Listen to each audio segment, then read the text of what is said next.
बिस्मिल्लाहिर्रहमानिर्रहीम। अस्सलाम वालेकुम डियर स्टूडेंट। हमने इस सम को सिंथेटिक डिवीजन के ज़रिए से सॉल्व करना है। तो आप इसमें ऐसा करोगे कि पहले नंबर पे आप ये जो x माइनस टू है इसको आप ले लोगे।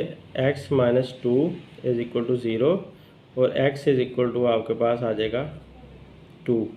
तो यहाँ x का आंसर टू आता है। तो आपने अब ऐसे लाइन लगा लेनी है, ऐसे लाइन लगा लें और एक ऐसे लाइन लगा लें। फिर आप ये जो टू आपके पास आया वो आप यहाँ पर लिख लें और इसमें देखो कि x के क्यूब का कोफिशिएंट क्या है, वन है, तो वो आपने यहाँ पर वन लिख लेना है। और फिर x के स्क्वायर का कोफिशिएंट क्या है, वो भी वन है, और प्लस का वन है तो वो भी वन लिख लेना है। अब x का कोफिशिएंट क्या है, x का कोफिशिएंट है -3, तो ये -3 हमने उतार लिया, ये वाला -3 यहाँ लिख लिया। और ये कांस्टेंट टर्म है हमारे पास, कांस्टेंट टर्म टू है, तो आप उसके लिए एक ज़रा इसको लाइन को लंबी करके ऐसे एक और लाइन लगा लो और ये जो कांस्टेंट टर्म है उसको आपने इस तरफ लिखना है। तो यहाँ पर इसको टू को लिख देना है जो कांस्टेंट टर्म है। अगर हमारे पास x का टू ना होता तो हम यहाँ पर 0x का टू बना लेते। इसी तरह अगर हमारे पास x ना होता तो हम 0x बना लेते।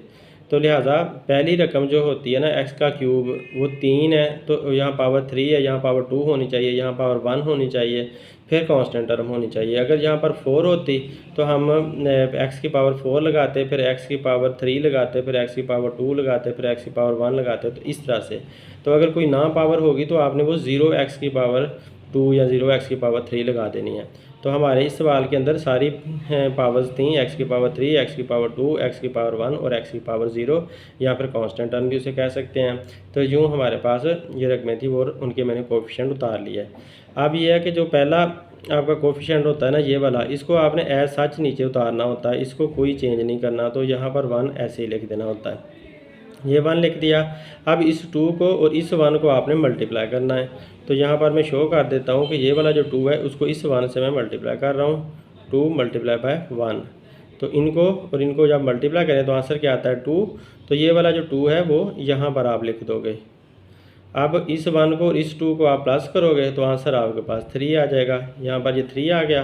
अब इस 3 को आपने इस 2 से फिर से मल्टीप्लाई करना है। तो यूँ मैं यहाँ पर लिख देता हूँ ताकि आप लोगों को पता चलता रहे कि कहाँ से आता है। तो 2 3 जार 6, इधर से आपके पास 6 निकलता है, यहाँ से आपके पास 2 निकला था, वो 2 मैंने यहाँ लिखा था, तो यहाँ पर आपके पास अब 6 निकला है, तो वो 6 मैंने यहाँ पर लिख दिया। अब इस 6 में से ये 3 निकालना पड़ेगा क्योंकि डिफरेंट साइन है, माइनस करना पड़ेगा। 6 में से 3 निकाला तो आंसर 3 आया, तो ये 3 आया। अब इस 3 को फिर इस 2 से मल्टीप्लाई करना है, तो लिहाजा यहाँ पर फिर लिख देते हैं, ये वाला 2 पहले आ गया और ये 3 आ गया। इनको हमने मल्टीप्लाई किया तो 3 2 जार 6, फिर से हमारे पास आंसर 6 आया। अब ये वाला जो 6 आया, इसको और इसको मल्टीप्लाई करने पर इसको आपने इधर रिमाइंडर वाली साइड पे ले जाना है। तो यहाँ पर रिमाइंडर के नीचे यहाँ पर 6 आ जाएगा।